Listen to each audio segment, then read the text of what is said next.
শ্রীমদ্ ভগবদ্গীতা অনুবাদ স্বামী রামসুখদাস 16 নম্বর অধ্যায়ের 23তম শ্লোক। ইয়ঃ শস্ত্রবিধিমুৎসৃজ্য বর্ততে কাম করতঃ ন স সিদ্ধিমবাপ্নোতি ন সুখং ন পরঙ্গতিম।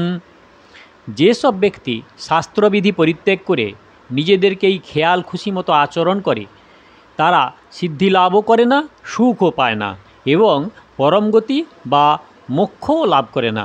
ব্যাখ্যা: ইয়ঃ শাস্ত্রবিধিমুৎসৃজ্য বর্ততে, যেসব ব্যক্তি শাস্ত্রবিধি অবহেলা করে শাস্ত্রবিহিত যজ্ঞ, দান, পরোপকার এবং জগতের হিতার্থে নানা প্রকার সুকর্ম করে তারা সেইগুলি করে কাম করতঃ অর্থাৎ শাস্ত্রবিধির দিকে দৃষ্টি না দিয়ে নিজের খেয়াল খুশি মতো করে থাকে। নিজের খেয়াল খুশি মতো করার কারণ হলো এই যে তার মধ্যে যে কাম, ক্রোধ ইত্যাদি থাকে তার পরোয়া না করে বাহ্যিক আচরণগুলি সে শ্রেষ্ঠ বলে মেনে নেয়। অন্য লোকেরাও বাহ্যিক আচরণই বিশেষভাবে লক্ষ্য করে। অন্তরের ভাব এবং সিদ্ধান্তগুলি জানার লোক খুব কম হয়। প্রকৃতপক্ষে অন্তরের ভাবেরই বিশেষ মহত্ব থাকে। অন্তরে যদি দুর্গুণ দুর্ভাবনা থাকে আর বাহ্যিকভাবে মস্ত বড় ত্যাগী তপস্বী হয় তাহলে অহংকারবশত সে অন্যকে তিরস্কার করতে থাকে। এইভাবে অন্তরে বৃদ্ধিপ্রাপ্ত দেহাভিমানের জন্য তার গুণগুলিও দোষে পরিণত হয়, তার মহিমা নিন্দায় পর্যবসিত হয়, তার ত্যাগ রাগে, আসক্তিতে ও ভোগে পরিণত হয় এবং ক্রমে তার পতন হয়। তাই অন্তরে দোষ থাকার ফলেই সে শাস্ত্রবিধি পরিত্যাগ করে খেয়াল খুশি মতো আচরণ করে থাকে। রোগী যেমন নিজ দৃষ্টিতে কুপথ্য পরিত্যাগ করে পথ্য সেবন করলেও আসক্তিবশত কুপথ্য গ্রহণ করে থাকে, যার ফলে তার স্বাস্থ্য আরও খারাপ হয়, তেমনি এইসব ব্যক্তি নিজ দৃষ্টিতে নানা সুকর্ম করলেও অন্তরে কাম, ক্রোধ ও লোভের ইচ্ছা থাকায় শাস্ত্রবিধি অবহেলা করে নিজ নিজ ইচ্ছা অনুযায়ী কাজ করে, যার ফলে তারা অধোগতি প্রাপ্ত হয়। ন স সিদ্ধিমবাপ্নোতি।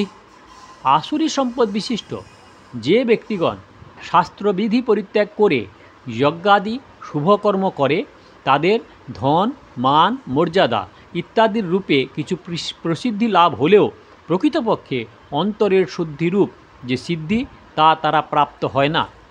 ন সুখম, তারা সুখও পায় না, কেননা তাদের অন্তরে কাম, ক্রোধের জ্বালা তাদের কষ্ট দেয়। পদার্থাদির সংযোগে যে সুখ সেইগুলি তাদের দুঃখই দেয়, অর্থাৎ ওইগুলি থেকে শুধু দুঃখই উৎপন্ন হয়। তাৎপর্য হল এই যে পারমাত্মিক মার্গে গমন করলে যে সাত্ত্বিক সুখ লাভ হয় তা এরা পায় না। ন পরাঙ্গতিম, তারা পরমগতিও পায় না। কি করে পাবে?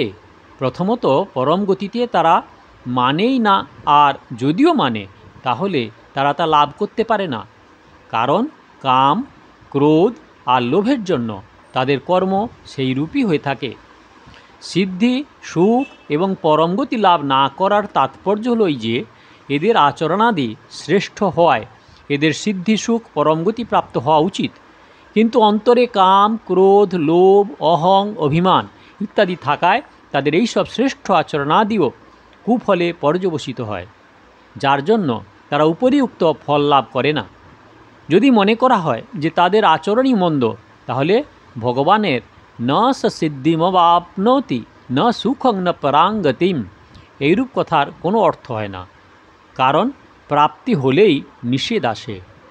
আপ্তৌ সত্যং নিষেধ। শ্লোক নম্বর 24। তচ্ছাস্ত্রং প্রমাণং তে কার্যব্যবস্থিতৌ জ্ঞাত্বা শাস্ত্রবিধানোক্তং কর্ম কর্তুমিহার্হসি। অতএব তোমার জন্য কর্তব্য অকর্তব্য এইরূপে শাস্ত্রই প্রমাণ।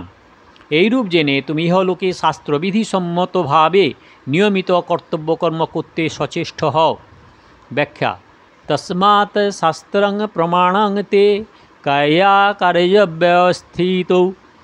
যেসব মানুষের নিজের প্রাণের উপর মোহ থাকে তারা প্রবৃত্তি কী এবং নিবৃত্তি কী কাকে বলে, অর্থাৎ কর্তব্য অকর্তব্য না জানায় বিশেষভাবে আসুরি কর্মে প্রবৃত্ত হয়। তাই তুমি কর্তব্য অকর্তব্য নিরূপণ করার জন্য শাস্ত্রকে সামনে রাখো। শাস্ত্রে যাদের মহিমা গীত করা হয়েছে এবং শাস্ত্র সিদ্ধান্ত অনুযায়ী যাদের আচরণাদি হয়, এইরূপ সাধু মহাপুরুষদের আচরণ ও বচন অনুসারে চলাকেই বলা হয় শাস্ত্র অনুযায়ী আচরণ করা। কারণ এইসব মহাপুরুষ শাস্ত্রকে মর্যাদা দিয়েছেন এবং শাস্ত্রের নির্দেশ অনুসারে চলার ফলে তাঁরা শ্রেষ্ঠ ব্যক্তি হয়েছেন। প্রকৃতপক্ষে দেখা যায় যে সব মহাপুরুষ পরমাত্মা তত্ত্ব প্রাপ্ত হয়েছেন তাঁদের আচরণ, আদর্শ এবং ভাব ইত্যাদি থেকেই শাস্ত্র তৈরি হয়।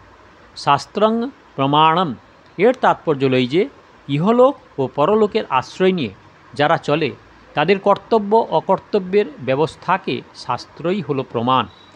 জ্ঞাত্যা শাস্ত্রবিধানকৃতং কর্ম কর্তুমিহার্ষসে। প্রাণ পোষণ পরায়ণ ব্যক্তিরা শাস্ত্রবিধি কিসে প্রবৃত্ত হওয়া উচিত আর কিসে নিবৃত্ত হওয়া উচিত জানে না, তাই তারা সিদ্ধিলাভ করে না। ভগবান অর্জুনকে বলেছেন যে তুমি দৈবী সম্পদ প্রাপ্ত, সুতরাং তুমি শাস্ত্রবিধি জেনে কর্তব্য পালন করার উপযুক্ত। অর্জুন প্রথমে নিজের ধারণা অনুযায়ী বলেছেন যে যুদ্ধ করলে আমার পাপ হবে, কিন্তু ভাগ্যবান শ্রেষ্ঠ ক্ষত্রিয়দের পক্ষে শতপ্রাপ্ত যুদ্ধ স্বর্গ প্রদানকারী। ভগবান বলেছেন, হে অর্জুন, তুমি নিজ ইচ্ছানুসারে পাপ পুণ্যের নিরূপণ করছো।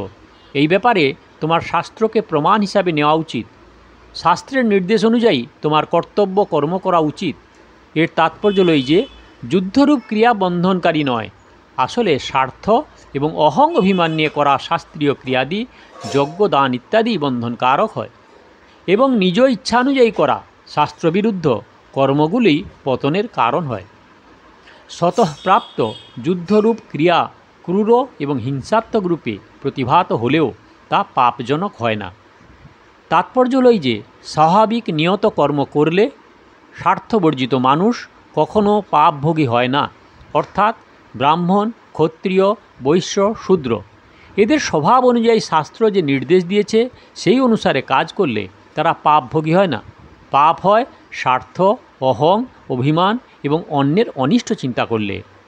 মনুষ্য জন্মের সার্থকতা হলো এই যে সে যেন প্রাণের মোহে আবদ্ধ না হয়ে শুধুমাত্র পরমাত্মা প্রাপ্তির উদ্দেশ্যে শাস্ত্রবিহিত কর্মগুলি করে। ওং তৎসতিতি শ্রীমদ্ভাগবত গীতাসুপনিষদসু ব্রহ্মবিদ্যায়াং যোগশাস্ত্রে শ্রীকৃষ্ণার্জুন সংবাদে দৈবাসুর সম্পত্তি ভাগে যোগ নাম ষোড়শোধ্যায়। এইভাবে ওং তৎসৎ ভগবানের এই নাম উচ্চারণপূর্বক ব্রহ্মবিদ্যা ও যোগশাস্ত্রময় শ্রীমদ্ ভগবদ্গীতা উপনিষদরূপ শ্রীকৃষ্ণ অর্জুন সংবাদে দৈবাসুর সম্পদ বিভাগ যোগ নামক ষোড়শ অধ্যায় সম্পূর্ণ হল।